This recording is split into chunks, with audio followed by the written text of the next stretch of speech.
What's the best way? The Conway. Thank you, TJ. Enjoy the show. Yeah, we're not doing ASMR. That's weird. So, Chris, my neighbor, first ever recording. This is kind of a test, but kind of like the first podcast recording I've done. So, appreciate you for being here and suffering through all my technical problems I had.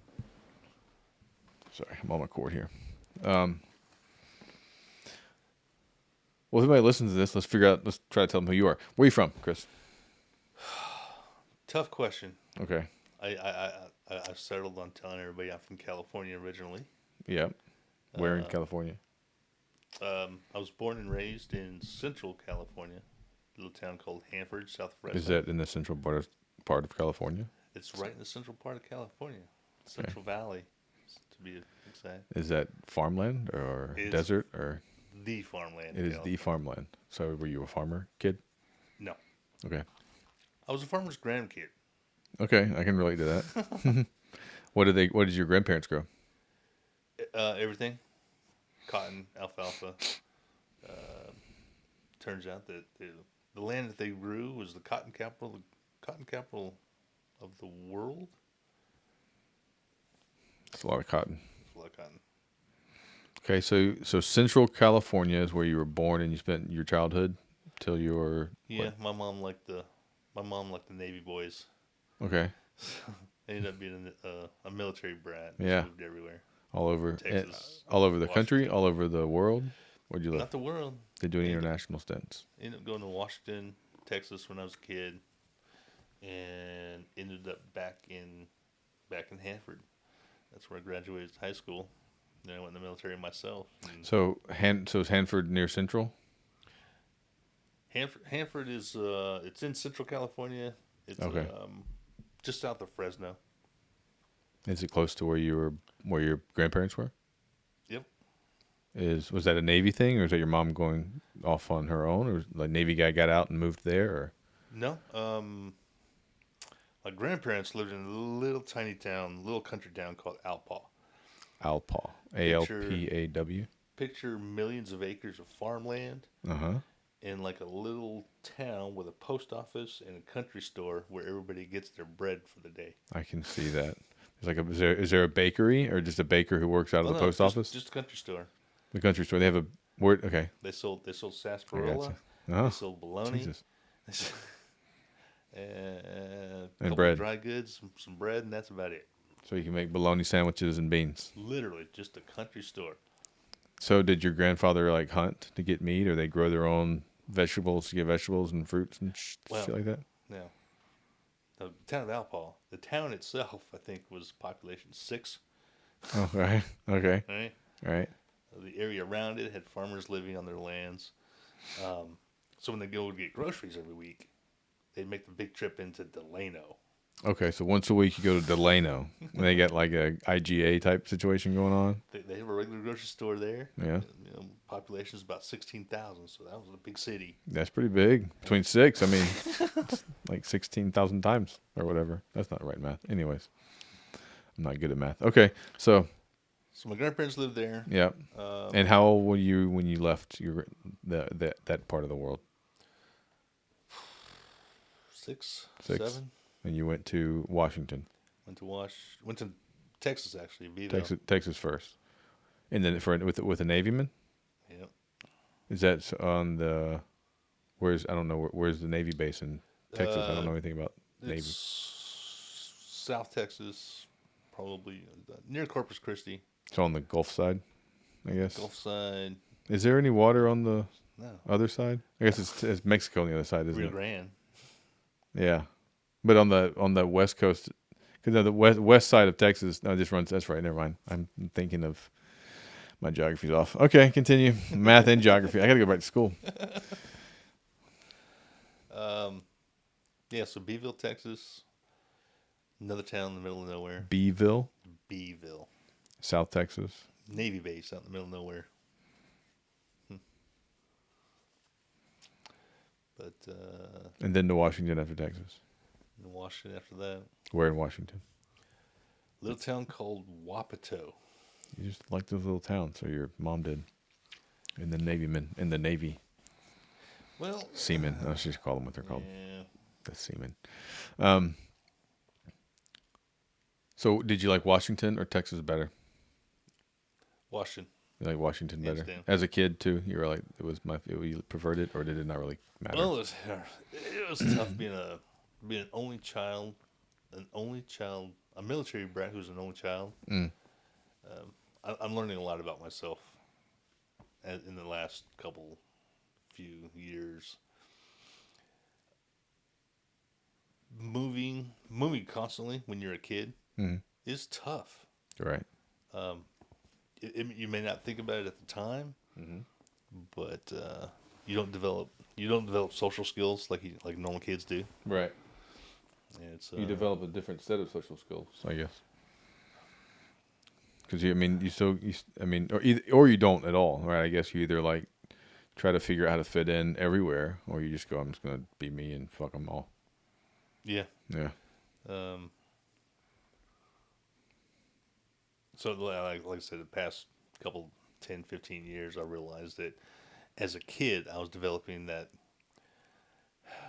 self-dependence attitude, self-dependence skill set. Like total, like you just an American independent human being kind of thing. Like I can do everything by myself. I don't need anyone. Kind of. Yeah, because when you're a kid, and when you're moving around like that, and you don't have a choice as a kid, you start to develop these friendships with other kids in your neighborhood or in your school or something like that, and then boom, you up and leave and gone. Right.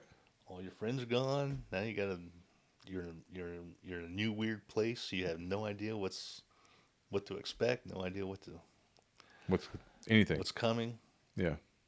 And then you got to try to make new friends. Mm-hmm. Or not. Or just avoid everyone. So what did you do?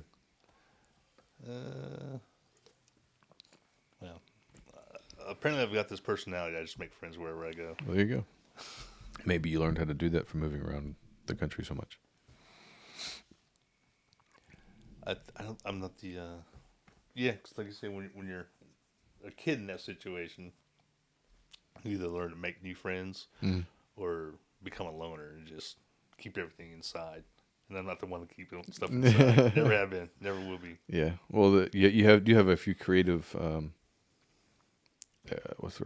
Creative outlets? That's the word I'm looking for, right? Well, at least the big one, the big show, the big sights and sounds. Your shirt you got on there.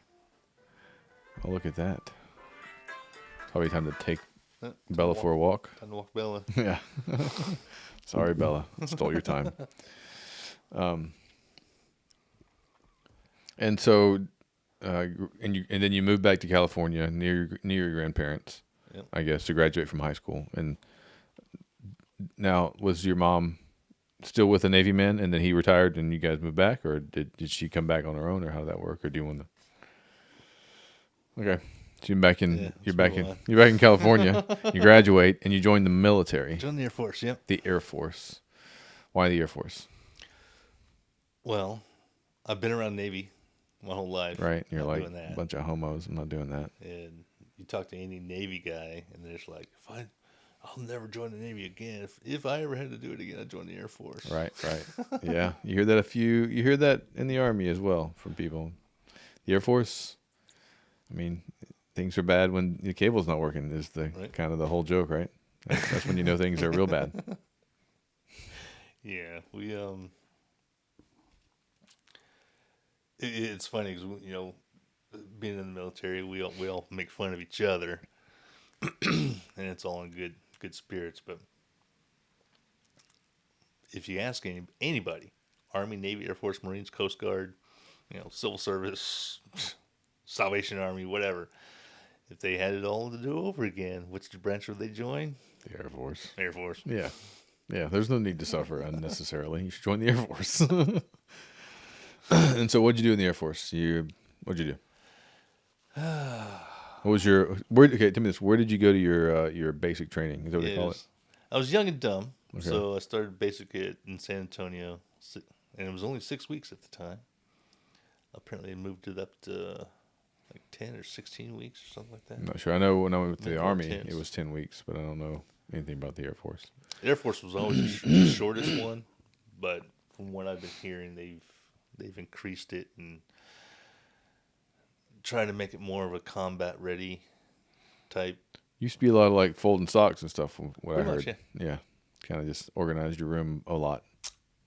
Yeah, like I was saying last night, buffing floors in our skivvies. Yeah, because you got to wash the clothes.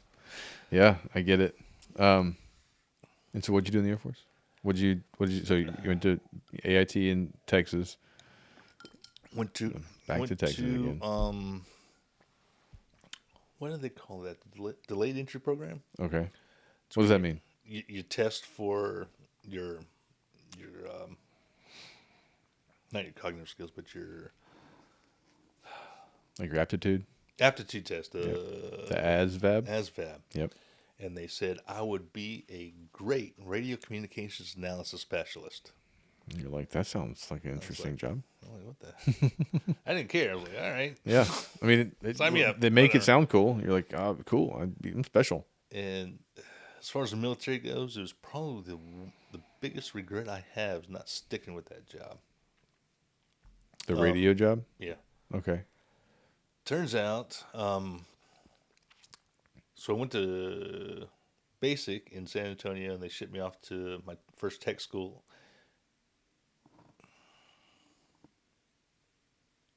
Can't remember the name of the town. Somewhere in West Texas. Okay. But it was a top secret program. I mean, it was above top secret. It was super secret. The school itself was on a tiny base. No runways or anything. Just dormitories and some learning centers. Okay. So you get to your dorm, and turns out your school, And where is this again? West Texas. West Texas. This is after basic. Yep. So some tiny little town in West Texas. West Texas is nothing, so there's Right. nothing out there. And Super secret. Like if you look in West Texas, there's two interstates that run parallel to each other, east and west, uh-huh. and it's right in the middle, right in my- between those two interstates, literally out in the middle of nowhere. You can't, nothing West there. Texas is a wild place. Okay. Anyways, Sorry. Off track. So you show up and there's no runway, so you bus you out there? yeah, it's just a tiny little base, maybe a mile wide, mile square. Okay. Just Okay. tiny little base. Like I said, it just had some dormitories and Classroom building type class, thing. yep, Okay. school buildings. But the school buildings were like high security, double chain link fence, razor wire, cameras, security guards, everything. Okay. The whole shebang. You're like What am I doing? And this is a radio school? radio communications analysis. Analysis. So it's not like learning to use the radio. You're analyzing what's being transferred and passed between radios. You're kind of catching it. Are you like Pretty a much. code breaker? There was, yeah. Okay, so you did some code breaking. Yeah. Did you work for the So NSA? there's radio operators Yeah. that record everything over the radio waves. Okay. Then there's interpreters that take what's being said and interpret it to English. And I Okay. take that English and go, oh, okay. So I take those, and that's one piece of a puzzle, Right. Yeah, giant jigsaw puzzle. of course. And then it So I goes to take the that end. one little piece and start sticking all these pieces together and say, hey, we got something going on here. Okay. So it was an intelligence job. It was Yeah. intel gathering, And kind then of I a would- SIGINT intel gathering and interpretation. And as analysis. soon as I discovered these pieces, once I fit all these pieces together and it come across something amazing, I get the brief like the chief of staff Right. All right. of the United States. So can you tell Or me about chief any of- whatever it was. chief of the Air Force or whatever? The person right below the Air Force. Well, there's the president, and they have the board. Oh, like the dude that's the Navy dude. They have all the Yeah. whatever. Can't think of it. Anyways, so tell me about this. So what kind of things did you intercept while you were doing that? Like, can you tell me any things that did you stop a terrorist attack from happening in America, or did you find out Russia was trying to do some crazy shit? Well, like I said, anything that comes across a radio wave, Mm-hmm. I would be analyzing. This was radio, so it was like CBs or people on like ham radios Military and radios, military radios as well frequencies. that aren't. So are they pick? I mean, some of that stuff's jammed and they got frequency hopping stuff, and they're just kind of breaking all that. Yeah, it with turns out I think the job is actually obsolete now. Well, the analysis part wouldn't be, but so when I went to school, we always talked about being stuck at the elephant cage, and the elephant cage is a big radio antenna setup. Okay. I think it's probably picture a big antenna about 100 feet tall and about 100 feet wide, Like circular shape. like a satellite, kind of like those old school satellites. Satellite. I know, but it looks like that kind of, and is it like a bowl shape with a No. no? Imagine an elephant cage. I see a square. Okay, a round elephant cage, Okay. wire cage. Okay. That's basically what we call the elephant cage. It's just a big radio antenna. Okay. Okay. All right. Okay. Now I now see, and it's just like a big circular thing, and it's just okay. And that was it elevated or was it on the ground? It's usually up in like top of a hill, top of a mountain, something. Okay, so is that like the highest point around? And how tall was this structure? Tall, 75, 100 feet. Okay. Did you ever climb it? Well, I never got that far. Oh. Okay. I ended up washing out of the school, but like I said, that's probably one of the biggest regrets of the military I had. Mm-hmm. Because now, Did you just not want to do the analysis? You're like, this is stupid. I don't want to do it, or well, was it just I was young and dumb. like a fire hose of information? You're like, it's too much. I don't want. If I realized what I was getting into at the time, Yeah. I'd have stuck with it. Mm-hmm. I'd have busted my balls to keep that job. Right. The stuff we were doing there was like CIA, NSA, top secret Yeah. It's type stuff. yeah. Hush, hush, need to know only. So I can imagine myself being in the NSA right now. Just Collecting on everyone yeah, right now, like watching this right now Right. in real life and collecting and stealing from me. Fucking yeah. Why you know my Wi-Fi? My Wi-Fi is in a safe collection point because whatever. Anyways, all right. So you washed out of school. You just couldn't see how. It sounds like you're saying you couldn't see kind of the meaning, the purpose behind it, and you were just kind of like you didn't really want to do it, and you didn't know how Yeah. cool it was. right. And then you get away from it, and you're like, holy shit, that's actually a pretty cool job. There's a lot of stuff that we were being taught, especially in the early stages, was they teach you the very basic stuff first. Right. And I was like, so bored with it. Mm-hmm. But Just the basics of like of how to do the analysis, look like how to pick out just like what a radio is, yeah. how people communicate. It's a transceiver, it transmits, it receives. That's That kind of information, just that basic there's- information. There's and, other stuff I and how- still can't get into, but and how radio waves work, kind of, and how yeah, how antennas function and all that. super Yeah, basic stuff that anybody knows, and it's like, yeah. and of course we Well- had homework and stuff. Well, see, like I don't that think, we had and to deal the thing with. is, you say that, but I don't like. I'm not sure. I mean, like, what I just said is basically the extent of my knowledge when it comes. Like, there's frequencies, and you got to match a frequency with the size of the, and that's, and so I know that now, but I certainly didn't know when I was 18, 19 years old. You know what I mean? So if you did, that Well, was the an point interesting thing. is, like I said, there's a lot of other stuff involved, but Right. it was just so super basic. And Yeah. being 18, first time on my own, I'm excited to get out on my own. I'm free from my parents. I'm free from home. I'm free from all that crap. I'm free from basic training. Right. Yeah. Here we go. Yeah. So it was maybe, but you're also in the middle of nowhere. So how Now much I'm in fun the can middle be of had? nowhere with a bunch of people who are in the same boat. So you got to get. Ready to go Did you get a party. little disgruntled and you're just like, this is kind of shitty and I Well, hate it right now? The school I did. itself, I like I get. said, the school itself was inside a top secret facility, Yeah. and we can't take any materials out. Can't take any materials in. Okay. So trying to Study is almost impossible, right? Huh. So what we did was we went to school all day, Yeah. take a break for dinner, for like an hour or two for dinner. Then we'd have to go back into the school for study time. Right. So that's the only place we could That's access stuff. right. It's like, And there's still stuff you can't talk about. oh yeah. Some secret stuff. So I okay, did find some stuff on the internet a few months ago about the elephant cages.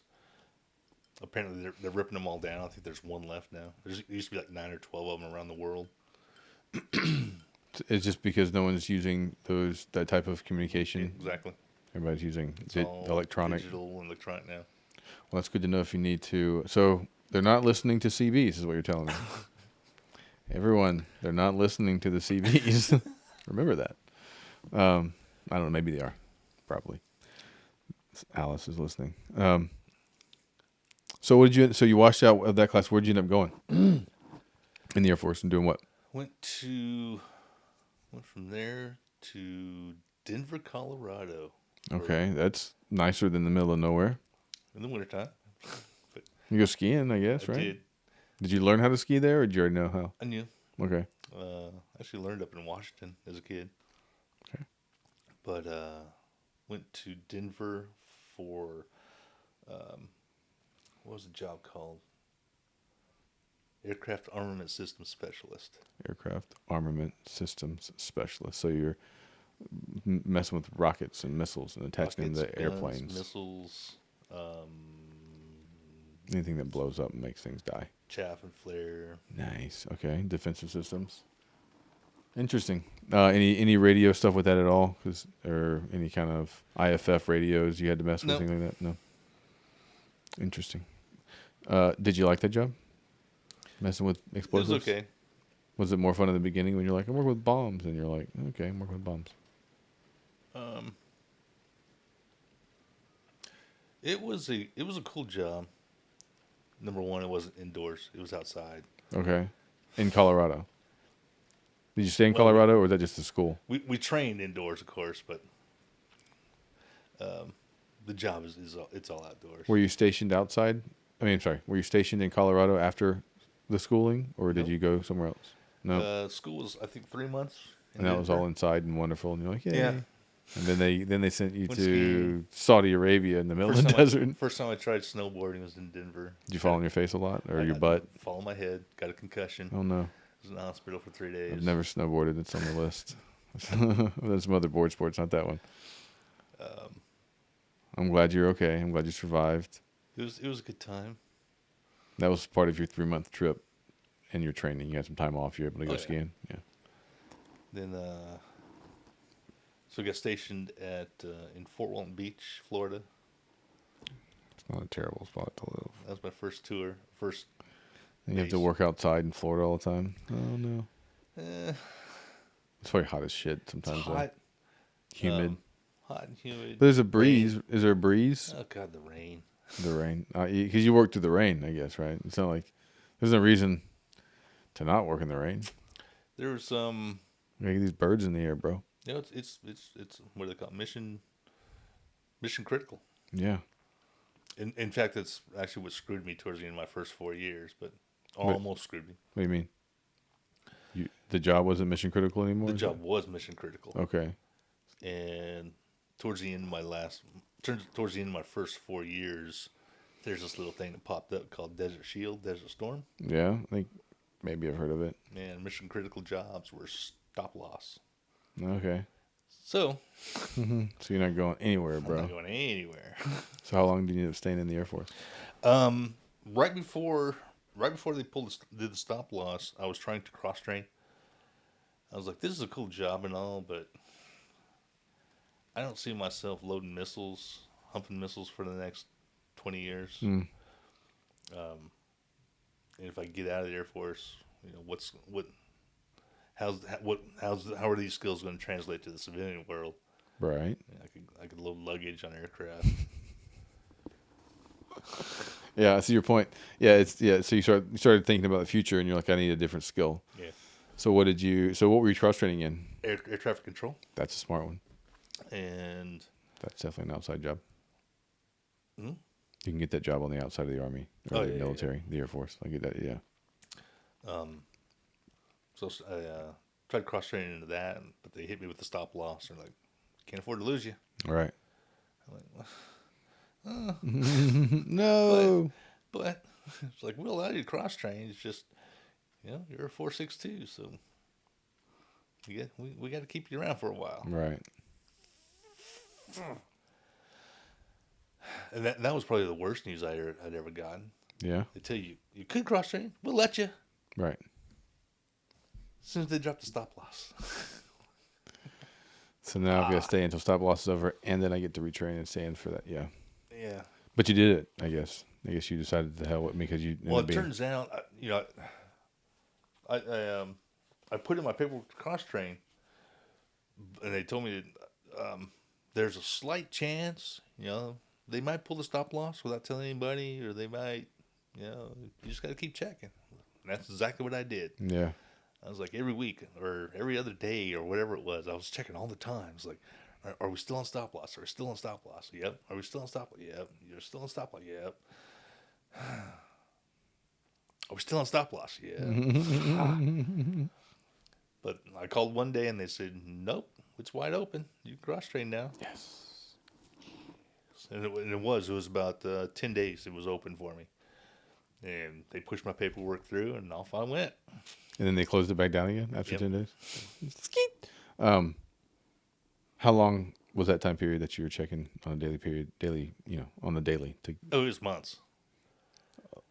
Okay, so but less than a year, but long enough or a year-ish? Just curious. I probably put in my paperwork about 9 months. 9 months before. It's a long time to be checking every day. It's dedication. When was that? So it was after my third year, somewhere in there. I put in my paperwork about 9 months before my enlistment was up. Mm. And then where is air traffic control school? So they approved me, got packed up, and I had to re-enlist. To do the school. Okay. So that was that. I'm like, okay, that's fine. For another, how long? Another 4 years. Another 4 years. I was expecting something longer, but they said, no, you need to re-enlist for another 4 years before we'll let you cross-train. I'm like, all right. Roger that. You give me air traffic control, and all I have to do is another 4 years? Okay. Mm-hmm. Mm-hmm. Off to Biloxi, Mississippi I went. Biloxi, Mississippi. Some gambling down there, right? Isn't there like a casino in Biloxi? Yes and no. Oh, it's not actually in Biloxi. It was technically or something. They started building or they brought the casino boats in when I was there. Oh, well, that's cool. So I was like one of the first ones to see the casino boats come in, and it's been a long time since I've been down there, but apparently it's changed a bit. Okay. How so? They when they first started, they had a law that said the gambling boats could not be permanent structures. They had to be able to float out. They had to be able to move in case a hurricane came through or something like that, and they had to evacuate. Okay. Gambling boats had to go. So everything was on a boat. And now they have some land casinos in Biloxi. I think so. Okay, that's interesting. You can really turn your city into a cool spot with gambling, especially on a boat. Las Vegas is awesome. So, yeah, on boats, yeah, that'd be an interesting town. I'll have to go to Biloxi sometime. I'm not much of a gambler, but it's kind of fun. That'd be interesting if the power goes out. Hello, darkness, my old. All right, so no. Really? Biloxi Air Traffic Control School. How long is that school? It was surprisingly short. Is it easier than you thought it was going to be? Or is it just like, here's the basics, go learn it when you get to your unit? Which sounds pretty well like how it normally goes. The job itself it came easy to me. Okay. But the rules made it difficult. Does that make sense? Okay. So the doing the job is fine, but then trying to remember all the rules that go along with doing the job. Yeah. Keeping planes apart was the easy part. Okay. It was just all the FFA rules and regulations. Yeah, the government stuff. Well, there you go. Yeah, they're so frustrating. Yeah, I think it was about 4 months there. Okay, and where'd you go? Where did you get stationed after that? So the first 4 years was in Fort Walton Beach, Florida. That was paradise, right? So that was when you were working on Hunting bombs and missiles. stuff. Yeah. And so when you're in paradise, you got to pay a price. Yeah, that's true. They do that. Where they send you? They sent me to a little place called Clovis, New Mexico, Cannon Air Force Base. Clovis and Cannon Air Force Base in Clovis, New Mexico. So is it just like desert New Mexico? It's just brown red. Yep. Sounds hot. Where the sunset's pretty. Very. Yeah. You say that like you know the reason behind that. Well, yeah. I mean, I just in places like that tend to be the best part of the day is when the sun goes down. It's nice when the sun comes up, but you know what's coming after the sun gets up. It's just gonna be hot as all get out, and you're gonna have. You know why the sunsets are so beautiful there. Well, there's all the dust and probably all the other bullshit in the air. Yeah. So and then when you get the silhouettes in the desert and the shadows and all that coming on, like it looks more inviting when it's that kind of later part of the afternoon. I just came from the beach. Yeah. That's beautiful. Yeah. Yes, I know. When you go from the beach, that's true, to the middle of the desert, it's not so much beautiful. No, and it's not even desert. It's the high plains. Okay. It's desert-like, sagebrush and tumbleweeds and everything else, but you also get the snow. Okay. Is it hot in summertime and freezing in the wintertime? And freezing in the winter. With some snow. How much? Would it snow often, or just when it snowed, you get a boatload of it, but it only happened once or twice, or what? It snowed pretty. It was pretty consistent. Not every day, but it would like snow really hard, melt off. Then it might tease you for a week or two, maybe a week. And then it would snow hard again. So it's like this just constant cycle. Just when you're like, yay, my life is good. Smack. No, it sucks again. How was the air traffic control at that base? Was it pretty low key base, or was it a high intensity number of aircraft? Was it like? It was the airspace itself was pretty easy. Cannon is located right on the Texas-New Mexico border. Okay. About halfway up the state. It's about 2 hours from Amarillo and about 2 hours from Lubbock and about 4 hours from Albuquerque. With absolutely nothing in between. Just flat. But that makes a great training area for the military. Okay. Yeah, there's just nothing to hit. You can maneuver and do what you got to do and learn all the things. Yeah. All kinds of gunning ranges out there. Oh, so it's okay. So is it? So okay. Was a lot of your traffic Is this like one of those restricted areas where civilian aircraft can fly over? They're diverting around it all the time, or okay. And so then you get what they call it, an MOA, a military operational area, maybe, or I don't remember what they call it. Anyways, we had several of those.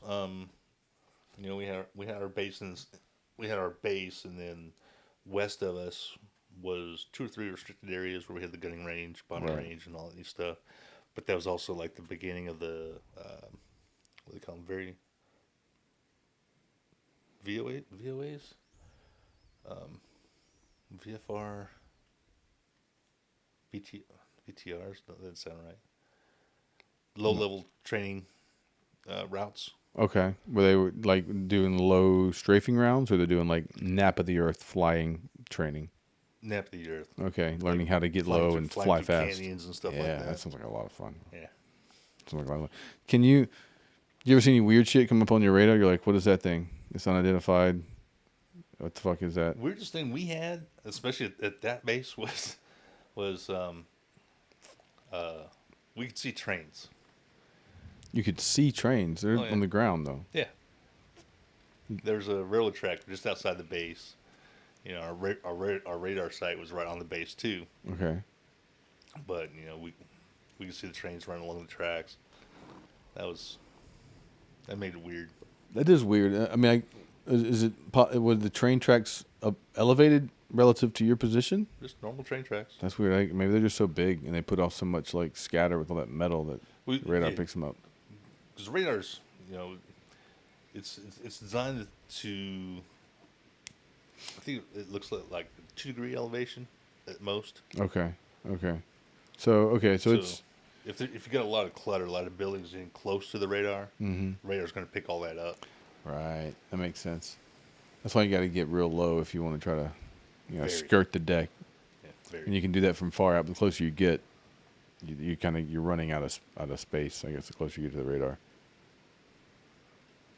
Okay, so New Mexico. Was there anything redeeming about New Mexico? Anything you liked about it, other than the sunsets we already started? Skiing in Albuquerque. Okay, you could go skiing in Albuquerque. Yeah, that makes sense. You got to drive 4 hours. Yeah, but there's a nice ski spot within driving range. Okay, the best part about that is you can get out of there. And then you got out. You did quite a few things when you got out, from what I remember. You've been working in Las Vegas selling drinks and liquor, and then you're a truck driver, and you've had quite a few interesting jobs. Yeah. So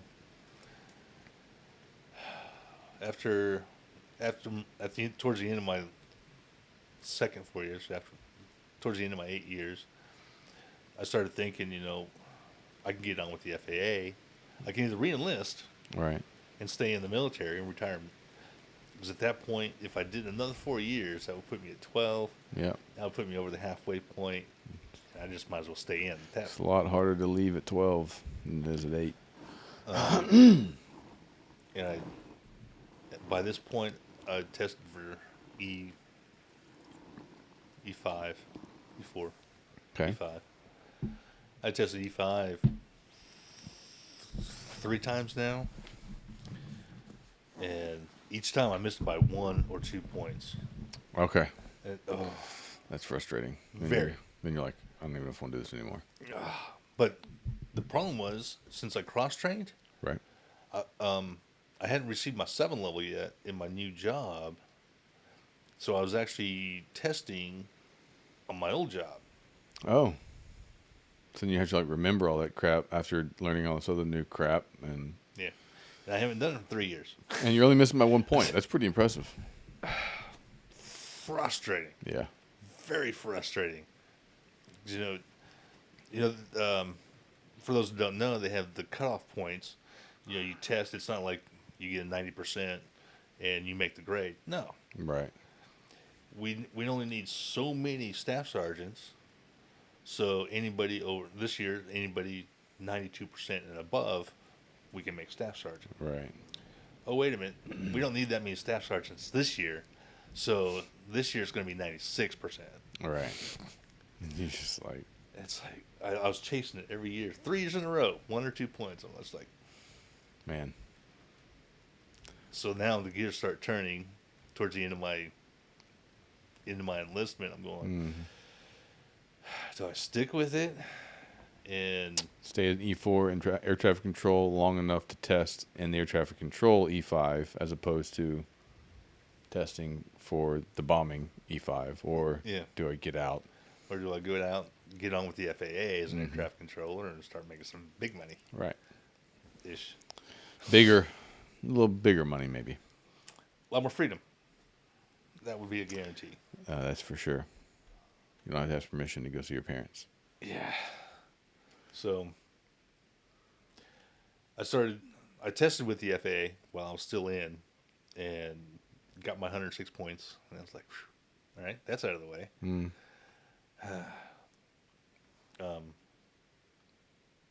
Ended up getting out of the Air Force, still trying to get on with the FAA, trying. And I moved back home, back to Palm Springs at this point.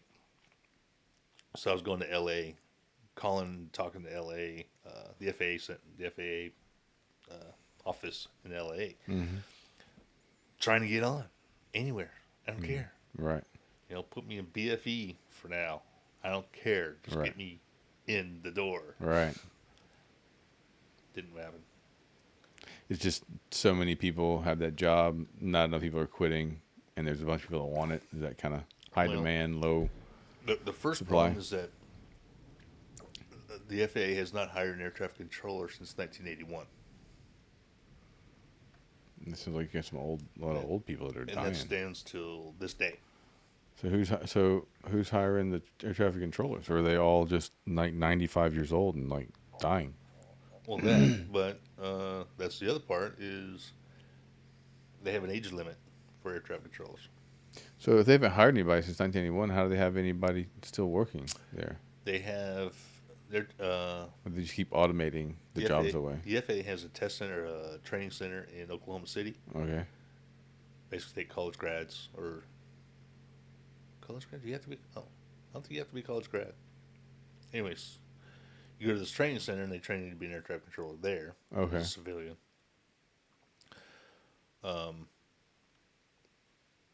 But you're saying they have, okay, I think I misunderstood. You're saying they haven't hired anybody from the military since 1981, They the haven't FAA. hired. They haven't hired anybody outside the FAA. So if you don't go through their training. Or outside the government, which I should say. So if you go through their training center, that that actually qualifies you to be an air traffic controller. Could you have gotten out and gone through their training center? But you still have to qualify at the end of their training. If that makes Right. sense. That makes sense, but You have to You mean, but then you're just trained twice. I mean, would the school be? I'm just trying to. So could you? Would you be allowed to then go after leaving the military as an air traffic controller? Would you be allowed to go to the FAA school to get certified so that you can then work for the FAA? now Or do you have to that's get the like other part of that approved? was Like getting hired when- first. when Reagan fired all the air traffic controllers in '81. Guess who took over their job? The military. The folks? military controllers. Why did he fire all the air traffic controllers? They tried to go on strike. Oh, Reagan's like, you're fired. yeah. Fuck you. Yeah. Think about people's lives and stuff. No, man. Were they getting? Was it worth it, or was it like just to get ginned up, emotionally charged folks that were like, "I want my more money"? And then, I mean, were they really striking for something worth striking for, or is It's it another one of those things. It's depends on what's in? between the politics and the unions and. Uh-oh. Go away.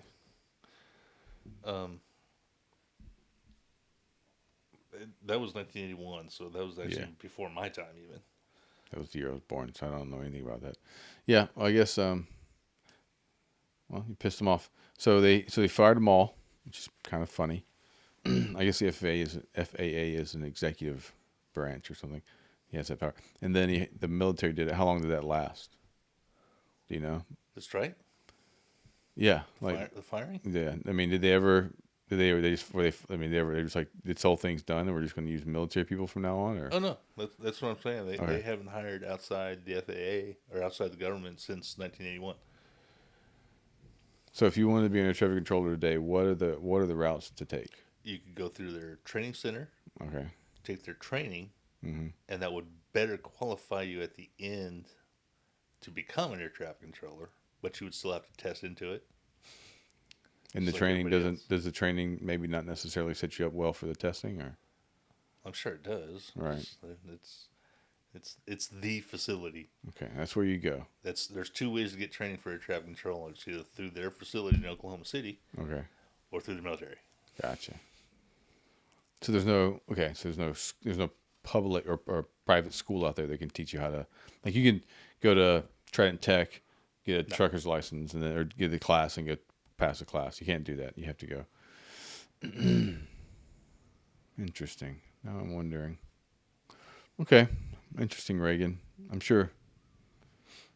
I don't know. I wonder if it was the right idea. I guess it was the right idea. But then you're expanding the government, which kind of makes me want to think that wasn't a good idea. But I don't know. I have more to think about on that. I don't know enough about it. I was not born yet. So, all right. So that didn't. So, but you couldn't find. They didn't have any openings basically when you were looking to try to get hired on. They do, but as an air traffic control, there's you have tower controllers and you have radar controllers. And in the military, I had tower training, but I was a radar controller. Okay. I could go work in a tower if I wanted to, but all my experience was in the radar. Okay. Now the controllers who have been in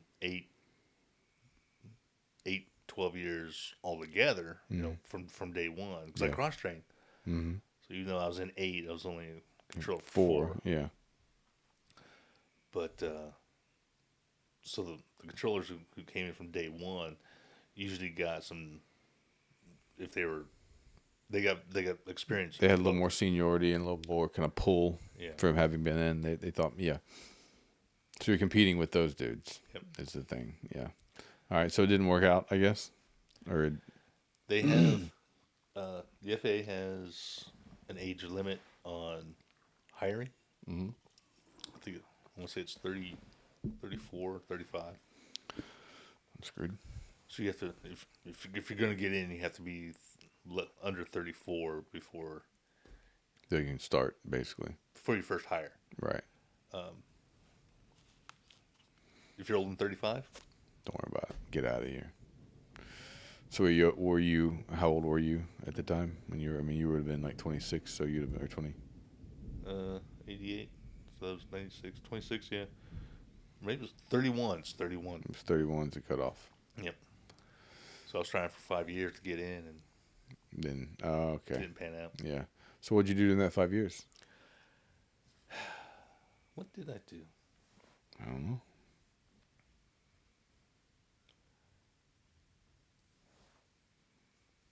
I remember I was begging and pleading the FAA the whole time. Like a Chippendale dance. I or can't something? remember what my game plan was for the meantime.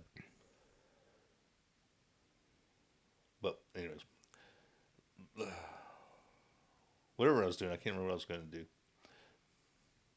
But I was going to. My mother suggested that I become a bartender. Okay. You don't typically hear that coming from the mom. Why? Why? She thought it'd be fun and you could do it well, or you don't really know. You never I think she just wanted me to make drinks for her. make what drinks for her. Yeah. It's funny. So she suggested that, and I was like, might as well. Yeah. What else am I got going on? Yeah. So- Until I get onto the FAA, it's Yeah. kind of a time waster, Mm-hmm. money maker, Yeah. pay the bills kind of thing. You can make some money bartending in the right spot. Yeah, and You just got to deal with the idiots a lot. depends on where you work. Yeah. Okay. I ended up working locally. Where did I start off? Started off a couple country clubs. Slow old people, no tips. Ended up getting. Long story short, did a couple things. Anything from casual to fine dining, and then ended up at a place called the Village Pub in Palm Springs. So, Back to Florida. Huh? Palm Springs, California. California. Sorry. So it was like one of the new hot spots in town. Okay. Ended up as the bar manager there and running things, running schedules and ordering and doing all that. At the stuff. hot new club. It was. Did you meet some cool celebrities? It was, Did you meet like Paris Hilton come in there? And that's hot. It's hot. You didn't, that was her thing. She was always talking about it's hot. No Paris Hilton. Not Paris Hilton, but I did meet.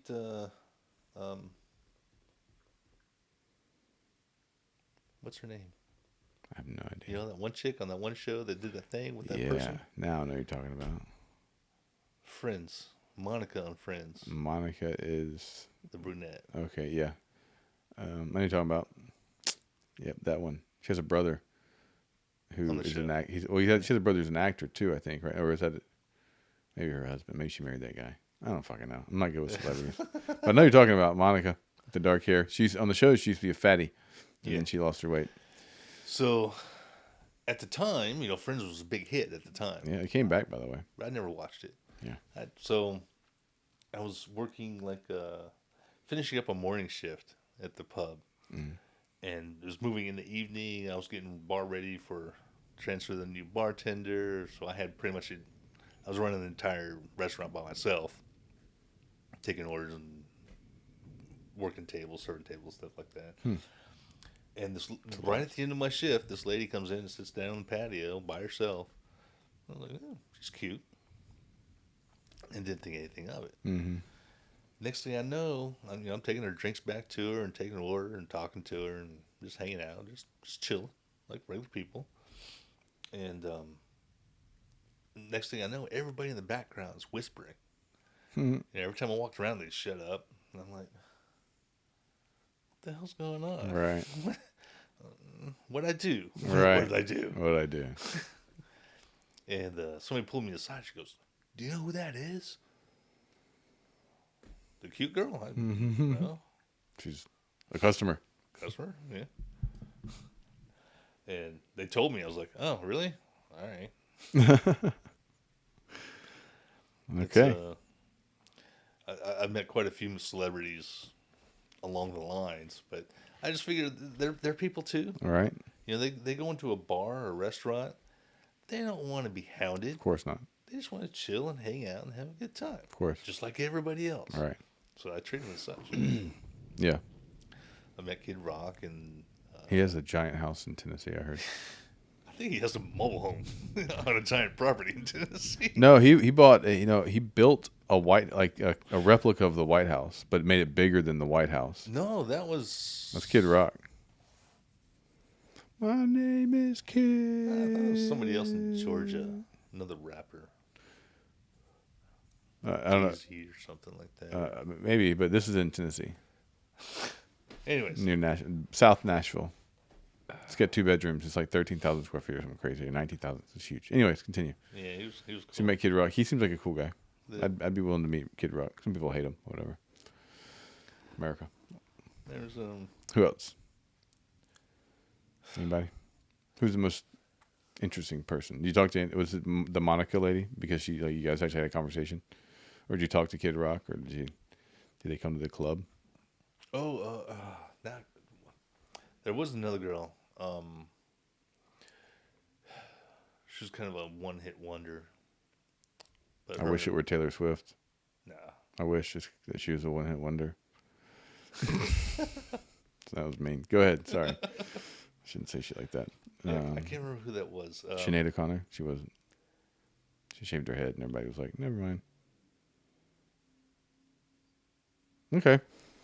So you did the bartending for 5 years until the FAA thing was no longer a thing. Then you're like, "Shit, what do I do now? I'm 31." Yeah. So,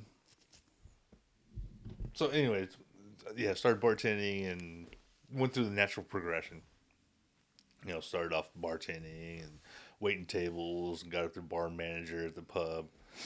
And I met this guy, came in, and he ended up being the general manager of a little store that just opened up down the street called Bevmo. Okay. And Bevmo is a huge beer, wine, and spirit retail store on the West Coast. He goes, dude, I really like your style, the way you handle people and the way you work. It'd be cool if you come work for us. I'm like, really? All right. Yeah. Let's check it out. Is that a pay raise? Yeah. You gonna pay me more? So yeah, ended up working for Bevmo And were you doing retail or wholesale Retail. sales? Okay. It was retail then, and then God, this is your life. Trip down memory lane.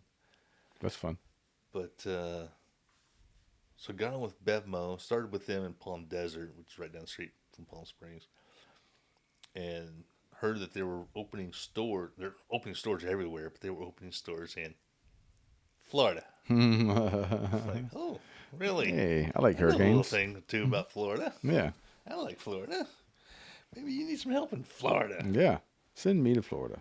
So I ended up being the assistant manager at the Fort Lauderdale store, and opened up 2 other stores in Aventura and Pembroke Pines. So we had 3 stores in Florida. That's cool. And you opened all those up. Mhm. And then at some point you're like, I don't want to do this anymore. Well, no, actually, Bevmo said they didn't want to do this anymore because at that time they were, like I said, they were a West Coast chain, but they were trying to go national to go public. Okay. So they opened up the 3 Florida stores to see how they would handle logistics and figure out how that was going to work before they went full blown. Mm. And the liquor laws down there pretty much limited what they could do. Pretty much, it screwed up their business plan. Okay. You just didn't. Yeah. So they're like, we can't do it. Screw it. Close the Yeah. stores.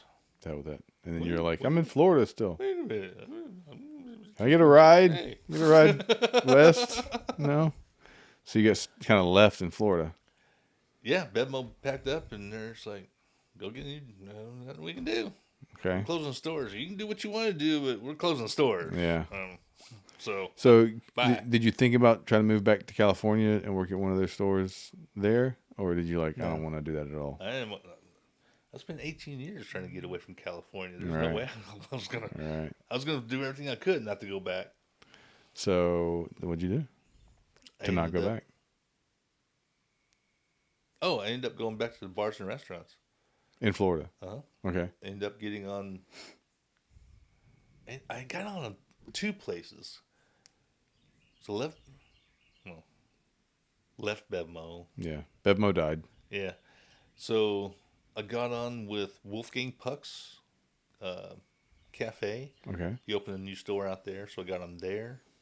And there was another job I got on with. I had to pick and choose between the two. I was like, I'm not working 2 bar jobs. It's one or the other. All right. It's like Wolfgang Puck would be the better place to work. What's the other place? I don't remember the other place. So, anyways, that was another celebrity I got to meet. Right. Wolfgang Puck. He was cool. You're Fun. kind of a goofy, funny guy. He is. Yeah. He's That's crazy. awesome. What Was he cooking? Was he in there cooking while you were working, or was he just coming to like? Was that because I guess he has a few of those, right? He has many restaurants. He's one of the few chefs that really loves what he does. So he was in there cooking. Oh, he was in there cooking. That's fucking cool. Absolutely. Like every night you would see him in there, not or every is it, night. no? He had different stores. He would cook at different restaurants It's like I depending said, on. this particular store was a brand new store. Okay. So we went through. It was 2 weeks of training, 8 hours a day for 2 weeks straight. Okay. And it's like every day, like the first hour or 2 of training every day was eating. I can do that. I'm good at eating. The cooks, Man. It's like the family dinner kind of thing. every single day they just cooked up it's cooked up a part of the menu. Huh. Like one day was pasta, the next day was pizzas, the other day. And the purpose of that, is, I guess, is to feed everybody bond, but then also let everybody know what the food tastes like that they're serving. And we had to know every single ingredient in every single dish. Right. So if you know what it tastes like, it helps to remember what ingredients That's are in it. true. You're like, yeah, I remember the basil because I had that basil and I tasted it or whatever. Yeah. Okay, that's I like that. And you worked there for how long? At Wolfgang Puck. About a month. Oh, why did you leave so quickly? Because I got on with not Southern, National Distributing. So when I was at Bevmo, Yeah. I got to know a lot of distributors. National distributor. Is that a liquor distributor Liquor thing? distributor, yeah. Okay. So is that when you start selling to liquor stores? Is it like wholesale? Yeah. Okay. And restaurants too? Yeah, bars and restaurants. So would you have a region you went around driving around meeting bartenders and I had liquor my store? territory, I had my accounts, and I serviced my accounts. Okay. So you just kind of kept them, make sure they had what they needed. Made sure they were full. Made sure they were stocked. I had both on and off premise. I had a few restaurants, but most of it was grocery stores and liquor stores and convenience stores. Did you ever consider opening a liquor store of your own since you had all those connections and just go, I just sit still and no? Too much headache. Yeah. Too much overhead. Too many freaking vendors to deal with. Yeah. I was trying to get your attention and sell you some shit. Yeah, especially Bunch of nowadays. snakes. There's so many like these micro distilleries and stuff, and people just at one point you had the ones the 5 or however many there were, But now it became such a micro distillery, micro brewery thing. I imagine it's even more of a headache if you own a liquor store because you've got maybe 10 times the amount of reps trying to sell you shit. Or is that not true? Oh, I see what you mean. Yeah. It seems like there's a lot more bourbons now than there ever have been, right? And so it's like there's got to be more reps trying to push that bourbon also, unless they're all running through the same distributors still, and then it's the same reps and the same distributors. Well, you got to consider the microbrews, micro distilleries that you have now. It's a very tough business. Right. Because either you have your own store where you sell your own product. Okay, like Sugar Tit, Moonshine, they have but they don't have a national distribution system yet. So you're selling your product out of your store only. Yeah. So that's a very niche product selling to a very niche customer. Right. You got to have a fan base. You got to have a big fan base. Basically. You got to have somebody who really loves your stuff. Yeah. To make a profit. Yeah. And of course, those handful of customers aren't going to buy all of your products. So that explains there's some partnerships. Some of this stuff I know is like you'll have maybe a really tight knit unit in the military, like a special forces group, or you'll have some other famous guy who's so example is a fighter. He has a whiskey now called Thick Tiger, but it's an American whiskey blended with the Japanese whiskey, and then I don't know, whatever. But he was a UFC fighter, now he's a comedian. Brendan Schaub, that's his name. And so he's not distilling and making this stuff, right? But he's partnering with a distillery, and then they figure out what kind of flavor he likes. And then they just start bottling his mix. So in that case, right? He would. I don't know if he'd be a national distributor necessarily, but he's kind of hooked in to the distillery that is nationally distributing, right? So maybe he's working for the Buffalo Trace Distillery, right? And maybe they work with him and they come up with their own flavor. They just slap his label on it and they make it. So then I think there are some special forces groups, some Navy SEAL groups and stuff that are having like their own bourbon. It's like a team bourbon. And probably similar things. I don't think they're buying a distillery and starting it up and trying to do it. I don't think they're doing that. I think they're just working with folks. And then those guys go, yeah, we'll work with you, make a bourbon, and then we'll just use your likeness to push this cool bourbon from Brendan Schaub or this Sixth group or Navy SEAL team, whatever. So it's an interesting idea. It's a cool way to, but they're all fan base. They're all fan base, like, foundation. They're all built on the fan base of that comedian or these cool fucking super secret killer dudes. They're cool. All right. And then so you worked for how long did you do the national? What was your region? Florida? Like a part of Florida? Yeah, it was Fort Lauderdale plantation area. Okay. And how long did you do that? A couple years. I'm trying to figure out what year are we up to now. So you got 96, 97, 98, 99. This was around 2000.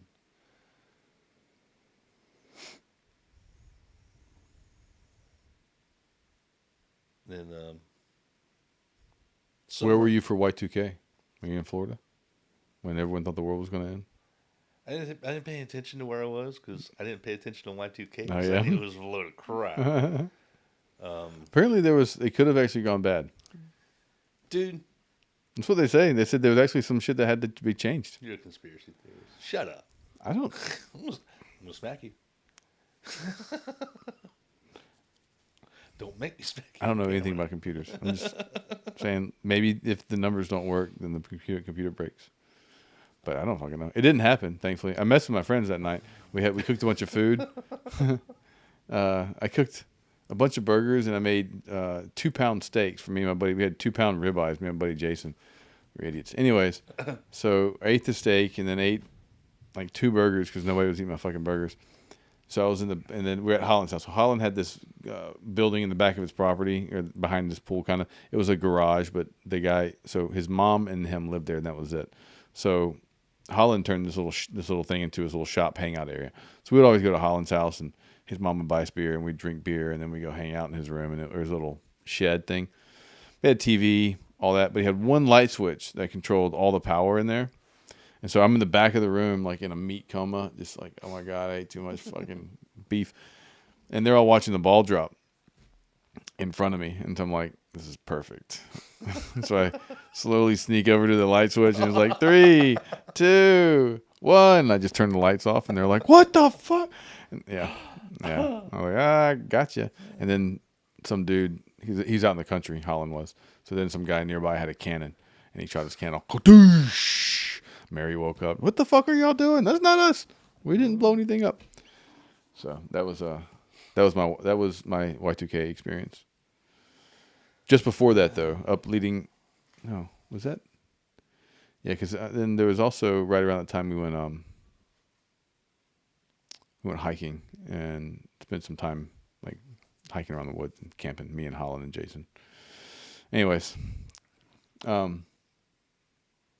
distributor, and then what'd you do after that? Is that when you started driving the truck? I think. Let's see. No, I went to somewhere in there. I don't remember exactly the time frame. But after that, my parents started getting sick, elderly-ish, sickish type stuff. So it was yet another decision time. Yeah. Like, do I go back to Florida or go back to California to help them out, or I got a career started here now finally, and things are starting to go good, but.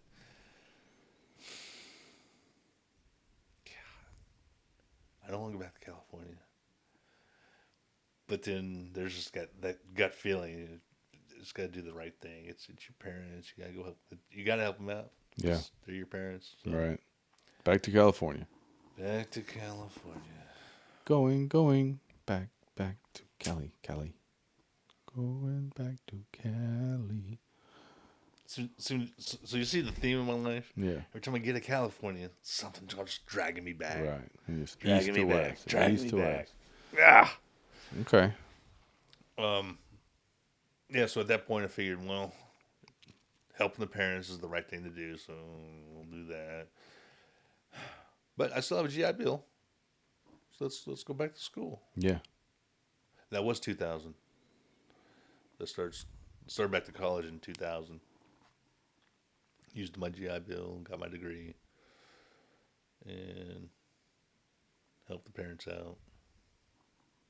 And Got your degree in what? And worked in bars and restaurants. Yeah. Kept the bartending thing going. What'd you get your degree in? Psychology. Psychology. And from where? Cal State, San Bernardino. Very cool. And what'd you do when you got out? Did you do anything with that when you got out? Or you're just like, cool, now I know how to fuck with people? Well, at this point, I was. What did they call me? They called me a non-standard student. Because you're like old. Yeah. Non-traditional. Non-traditional student. Because I went back later in life. Apparently, I'm non-traditional. But so I've got this experience in the military, bars, restaurants, management experience. I got all this experience behind me now. Mm-hmm. So what can I do with all this experience I've gathered up? Well, hey, psychology. Mm-hmm. Not just any psychology.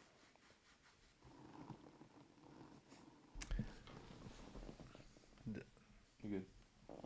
No, I'm trying to remember. I think I had another degree in computer science. That's right. Buddy of mine I met out in Florida went to Cal State San Bernardino. Mm-hmm. And got his computer science degree there. Okay. So I thought, well, I'll do the same thing because he's making a damn good living. Mm. Writing programs for big banks like Chase and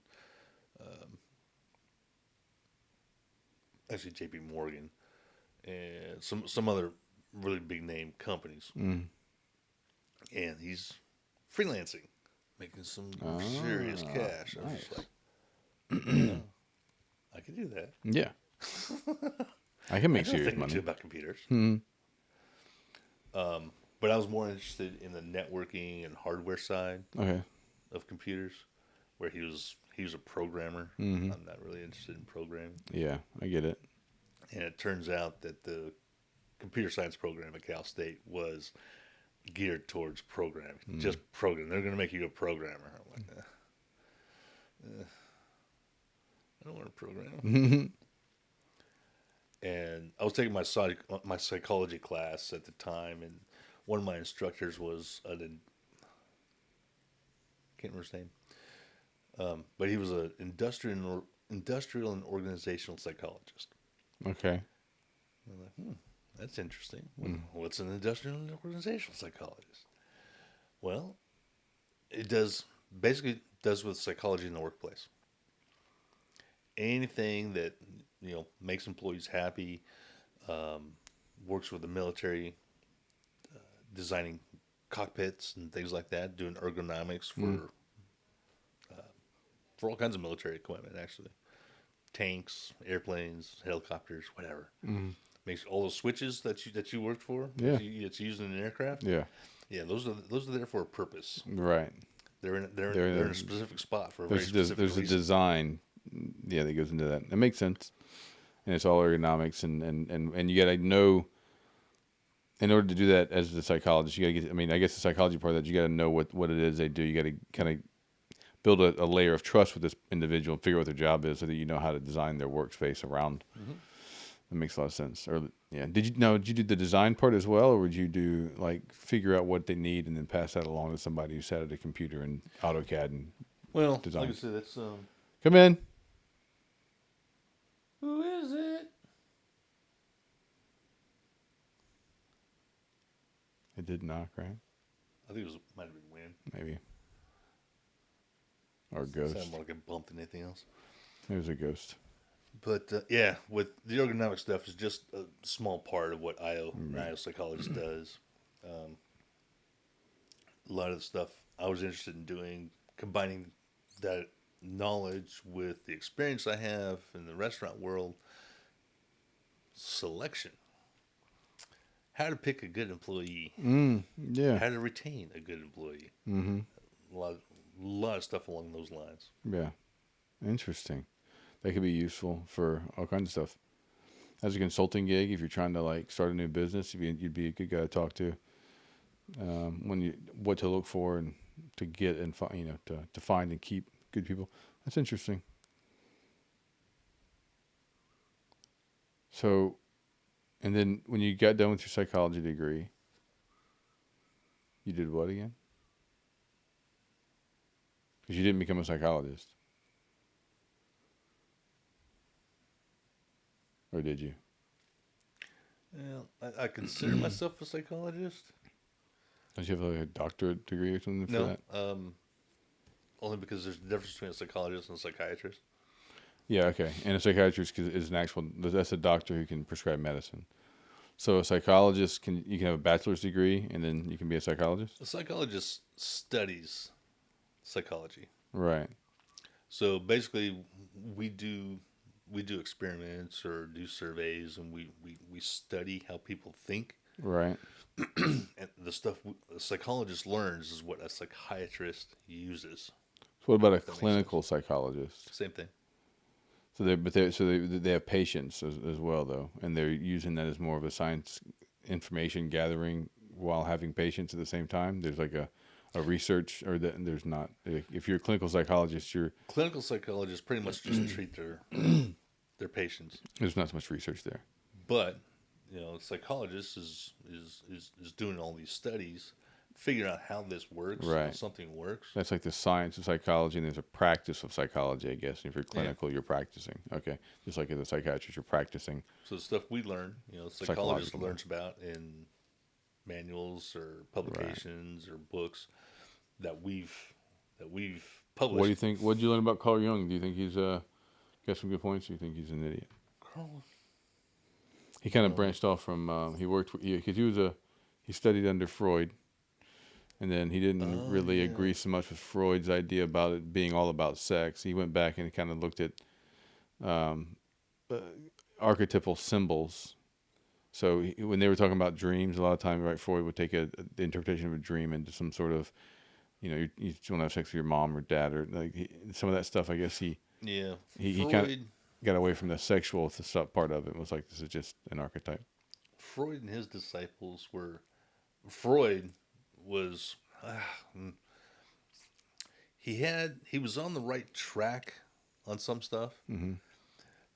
but when he goes to blames everything on your mother, Right. it's like And then you were so close. You and were then so like close. yeah, everything's a repressed thing, and then it's like, well, maybe it's not repressed. Maybe there's all kinds of so, but I haven't I've read a lot more of Carl Jung stuff than I've read of Freud, so it's hard for me to say. But I know Jung's a lot about when he's interpreting a dream or he's talking to somebody a lot, and he would daydream a lot. Like he had this process for working himself into dreaming during in awaking in an awoke state, and he may have done some psychedelics at one point, which is interesting. But yeah, he was much more into when you interpret a dream. It's like now, when you read his stuff, it has to be, water could have a few different symbols in a dream. So you kind of have to know the person's state and what they're going through, and whether or not that water means a chaos type situation, or if it means like some sort of womb rebirth type situation, or if it's some sort of calm, tranquil thing. And that was the problem with a lot of early psychologists was they didn't have any standards to go by. Yeah, So if Jung's talking about the symbolism for everything, yeah, it's very subjective. What water means something different to different people. right. And that's kind of how he would, when he talks about what he would do is the goal would be to get the person to say what in this example the water meant to them, right? Because the way he saw it was your collective unconscious trying to speak to your conscious mind and tell you something, and only you are really going to be able to interpret that because it's your mind trying to talk to you. So and so he, people like to break down dream interpretation. And if you see this, it means that, and it just, I think I understand, like for the masses, I see why it's interesting, right? And it's kind of like astrology. It's like, okay, it's fun to think about, but they make a point of saying that's not, it's not what he's doing. It's like you're talking to the person, and ideally, by just asking questions, well, how did you feel in that? Well, what made you? Then they get to, well, what do you think that water means? And then they go, well, I think it means this, and then they go, oh, that, and so that's the whole kind of. Yeah, I was like, that's hard to do. Actually, that's a very hard thing to do to like I said, try to walk somebody down that path. They had some great ideas, but like people like Freud just took it completely the wrong direction, Right. and then their research just kind of dropped off after that because people were like, you had a good idea, but Right. then the whole Like he was, yeah. Screwing your mother thing, that just Right. Well, dude, yeah. really? Well, and yeah, and it's funny because in some ways I see, because like I like when I see Bettina, like I see I see my grandmother and my wife sometimes, right? Or I see my mom and my wife sometimes. Like I can see those women kind of shining through. And the same thing, she's seen me do things that reminded her of her father, right? And so I think there are patterns of behavior that you pick up on that for whatever reason you kind of anchor to, right? Now you can know that, and it's funny. right? It's funny 'cause I can see the whole history of psychology going through your head as you're speaking. Right. Yeah. We're going from Freud, and we're talking up to behavioral science, which The behavioral psychology is yeah. yeah. Well, that one starts to get close to me because I has a phys ed degree, and then and you talk about the body and moving the body and your behaviors and how that can affect your mental state. And the number one way to look at that is like you take depressed people, and if they start exercising, there's a significant number of them that are going to feel better from exercising, and it's just changing a behavior, right? Yeah. And so that behavior thing makes, I don't know if the mindset comes first and the behavior comes second, or the behavior comes first and the mindset, or if there's some sort of like magic moment they come together. It seems to me it's probably a mindset. Like you have to want to do this, like, and then you can maybe start making these behavioral changes. But that's a chicken and egg conversation. There's no who the hell knows on that one. Now you're up to modern day psychology. Yeah. Well, it's interesting, because we're all trying to figure out how to live inside our own heads, individually, and So how do you feel about that? about living inside my head. It's What makes you think that way? what are you trying to psychoanalyze me right now? Yeah. Well, no, I think psychology is interesting for some people because they explore their own mind. And then some people are like, my mind's fine, I don't need to fucking explore it. And then just go on about their day. And I think That's the thing about psychology is you have a psychologist to help you explore your own mind. right. It's not Right. Which means you have to want to do that, which means you probably no, not necessarily.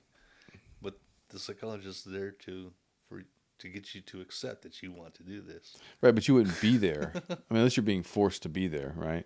You wouldn't be there unless you don't go to a psychologist unless you think maybe there's some help that can come from it, and you're seeking some sort of help, unless you're being forced to go there from some court order mandate, in which case you probably get nothing out of it. Maybe 1 in a million actually changes, but I mean, I would think to take someone who doesn't want to be there, and then try to convince them that their behaviors are making it worse for them.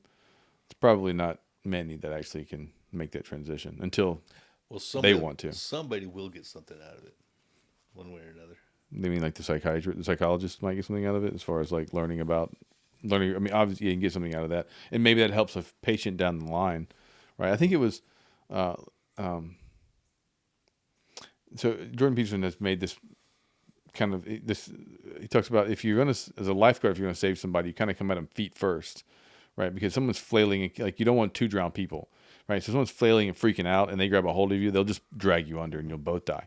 And so it's like they have to, and so the kind of parallel he makes is like they kind of have to want to be saved and willing to act in such a way that they can be saved, right? You kind of come at them and like, I'll kick you away from me if you don't calm the fuck down. If you calm down, we'll get out of the situation and we'll survive, right? So it's up to you. And he kind of looks. He made that as a comparison of how he looks at psychology. It's like people have to come in and like want to like try to.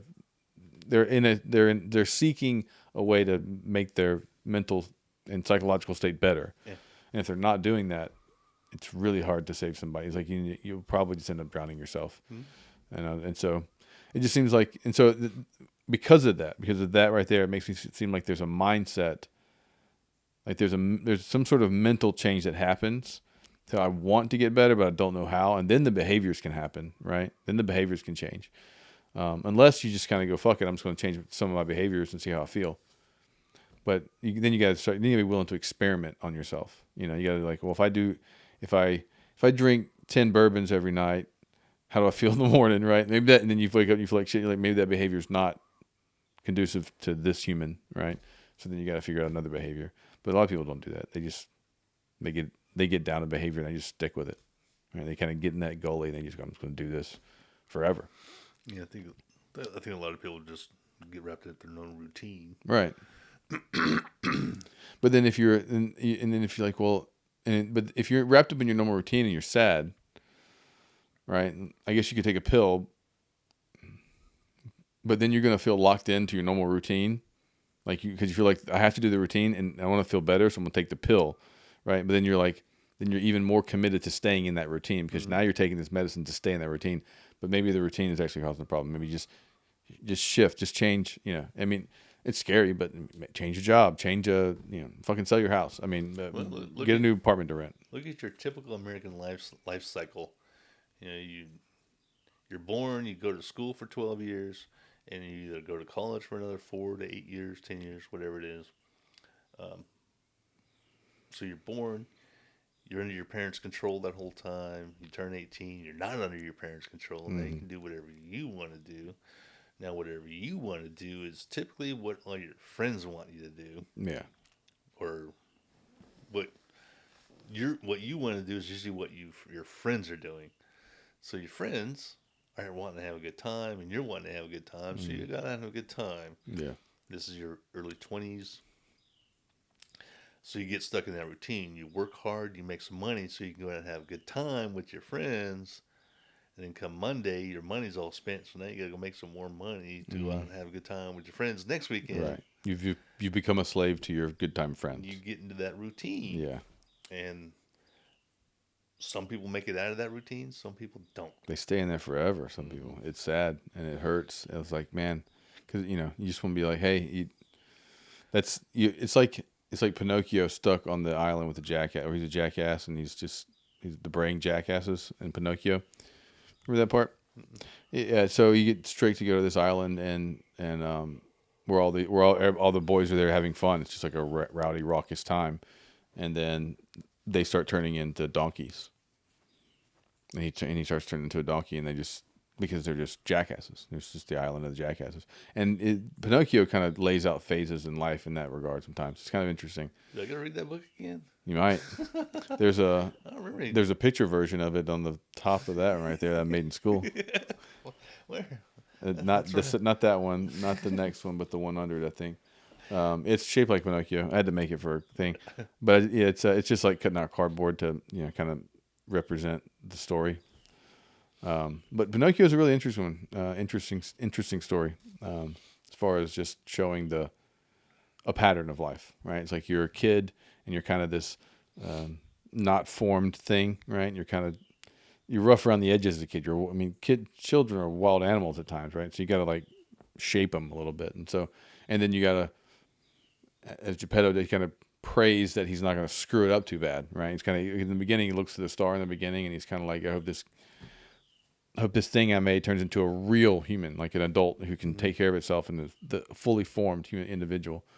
And then Jordan Peterson talks about how this one in particular, at the end, it gets almost societal because Pinocchio has to go into the belly of the whale, right, to save his father. And they had to come out. He had to because his father was eaten by the giant whale. So Pinocchio goes into the ocean and into the whale to save his dad, right? And Jordan, he has an interesting interpretation where it's on a societal level. It's not so much like save your individual father. It's more what he calls it the spirit of the father. So what that would be is like, you could say when you think of father, that word, it's like that thing, the ultimate image. You know how was it Plato or Socrates? Plato that had there's the table in the world we live in, and then there's like the ideal table. Like if someone says table, there's a table that exists in this, like the perfect table, and then every table down here is just a representation of what the ideal table is.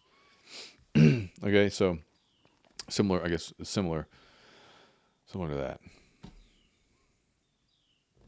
There's an ideal father. And we're all, and so your job as you grow up is to, as you get older and you start to see that, you try to keep that spirit of the father alive. You try to represent the ideal. As the table represents the ideal table, you try to represent the ideal father going forward. So it'd be nice if doing that you could save your actual father from whatever vice or that as a human he's fallen into, right? Like whoever you are, not you in particular, but I think it's deeper than that. I think it's actually like saving. When Simba looks into you ever seen Lion King? I have seen the Lion King. Okay, so when Simba he's grown up and he meets Rafiki, and Rafiki drags him through all the like maze of jungle. Then they get to the water thing, and he looks down on the water, and because Rafiki says, I can show you your father. I can tell you where your father is. And he's like, my father's dead. He's like, oh no, your father is alive and well. And he gets him, and he looks into the water, and he just sees himself at first. And Rafiki goes, no, look harder. And he looks hard, and then he sees like his father's reflection come back at him, and that's him revivifying his father and in himself, right? And because he looked at his father as in the movie, Mufasa is the benevolent king that makes the world wonderful, and Scar is the evil king who makes the world shitty. And each of us are Simba, who has the option of seeing the father, the great father, and living that, or living off as being a playboy in the woods with Timon and Pumbaa, or of course the third option is to be Scar and just try to tear it all down and tear it apart. So cartoons are fucking deep. It's fun. I like those stories. It can be. And it was funny because I was taking a philosophy class, and my instructor made us watch The Matrix. Yeah. and it was a couple years old at the time. But man, Matrix was a cool movie. Mm-hmm. But then once he showed it to us in a philosophical point, from a philosophical point of view, Right. it was like Right. mind blown. And now, like, we're living in that world in so many ways. Yeah, Where we're building the Matrix world in so many ways. that was that was eye opening. I can imagine. And you're like, what am I a slave to I don't even recognize that I'm a slave to? Oh, it actually goes way beyond that. Okay. Like I said, we spent an entire quarter on that movie alone. Okay. In philosophy, it was like, oh, there's just so much that in that movie philosophically. Wait, where did he go? It was a quarter, so it was fast. But there was, from beginning to end, the whole thing just like, wow, like you said, just Seems generally to be about like, well, there's the technology aspect of it and the danger of technology, and then it seems to be the ability of humans to sleep their way through their situation. You become comfortable in the situation you're in, you become blind to your actual surroundings. You believe exactly what you're told. Right. You know, Unless you start looking for yourself. Yeah. Which is possible, unless, which is like you just said, we're starting to live that now. Right. Where, you know, us as Americans are being told these lies from both sides of the aisle. Yeah. And it's we're being fed this storyline, and it's up to us to believe it or not. Mm. And a lot of people in this country are believing it. You know, And that's a scary thought. Yeah.